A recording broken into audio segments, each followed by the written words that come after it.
রহিম। সবাই কেমন আছেন? তো আশা করি সবাই ভালো আছেন। আমি আলহামদুলিল্লাহ বলতে হয়, যেহেতু আল্লাহ তাআলা ভালো রেখেছেন।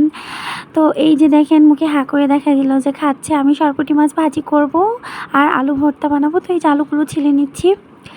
তো আলুগুলো ছিলতে ছিলতে হচ্ছে দুজনে মিলে গল্প করছি আর হচ্ছে আলুগুলো ছিলছি। কি বলবো, আপনারা আমার ভিডিওগুলো অনেক বেশি দেখেন না। অনেক আশা করে মানে আমি এই চ্যানেলটা খুলেছি যে আমি নেটের ভিতরে আলু সিদ্ধ দিই, এতে করে হচ্ছে আমার আলুগুলো হচ্ছে মানে রাইস কুকারে খুঁজতে হয় না। এই যে আমি এভাবে করে সবসময় সিদ্ধ দিই। আর এদিকে সেও রান্নাবান্না করছে। তো দেখেন, এটা হচ্ছে কলমের মাথা। সে কলমের মাথা রান্না করতেছে আর আমি এদিকে মাছগুলো ধুয়ে নিচ্ছি। মাছগুলো ধোয়া শেষ। এবার হচ্ছে আমি মাছের মধ্যে আচ্ছা দেখেন, যে আমার লবণ শেষ, তেলও শেষ, চালও শেষ। তেল যে শেষ সেটা আমি একটু পরেই দেখাবো। তো লাস্ট লবণের প্যাকেটটা খোলাই আমি মাছগুলোকে ধুয়ে নিলাম। এবার রান্না করতে হবে, খাওয়ার একটু লবণ আছে সেটাই দিয়ে।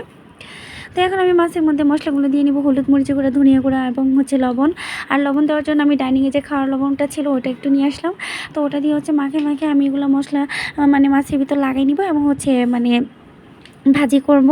তো সব কিছু শেষ হয়ে গেলে কি হবে, টাকার তো শুরু নেই। সব কিছু শেষ আছে কিন্তু টাকার শুরু নেই। হ্যাঁ, তো যাই হোক, তারপর আমাদের জীবন এভাবে চালাইতে হয়। এই যে দেখেন তেল শেষ, তো তেলটা নিগড়ে দিয়ে দিলাম।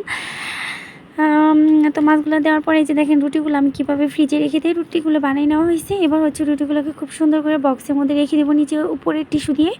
তো ফ্রিজে রেখে দিয়েছি। মাছগুলো হালকা করে উল্টে নিব, কারণ পাবদা মাছ আর সরপুঁটি মাছ অনেক রকম। সবাই ভালো থাকেন। আসসালামু আলাইকুম।